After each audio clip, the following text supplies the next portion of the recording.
Na 30 jaar krijgt de sporthal in Holwert een nieuwe vlier. En dat wie nedig, want de dimping van de vlier gie hut efteruit. Doordat de werkzaamheden na de simmervakantie plaatsvinden moesten, hebben ze de planning van de zeilsport 2 weken uitstellen moeten. Ik ben hier heel erg blij mee. Zeker is het straks voor die sporters is het natuurlijk weer volle beter voor de knibbels. En we broeken deze hal ook als evenementenhal.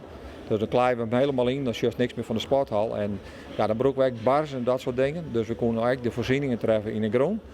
Alle je potten in de grond, dat wij het afvoeren van water en alle voorzieningen die nodig zijn daarvoor.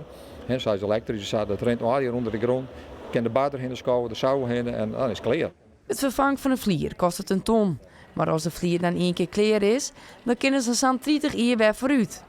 Ook met de inzet van de vrijwilligers moet het een mooi eindresultaat worden. Nou ja, ze beginnen in de eerste instantie bij we zelf op begonnen als vrijwilligersorganisatie om al onze ruimtes die aan de botten kon zitten, om die ook in dezelfde kleur verven te zetten.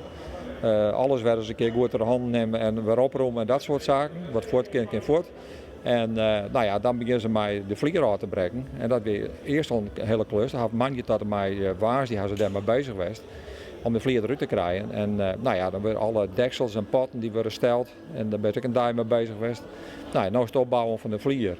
Rubberlager op en dan vervolgens komen de coatings op. En het eind is dat er dan de beleiding weer op moet. Nu dat de vlier voor slijm vervangen wordt, bouwt het MFA ook onder de toekomst. We zijn hier op dit moment ook bezig met verduurzaming. Warmtepompen, het water wordt regelen straks, het heetwater zeg maar, voor doucherij. En dat is een eerste stap, maar we hebben zoveel lokaal en cv-ketels dat we door het stapsgewijs, dus ik ben daar net klaar.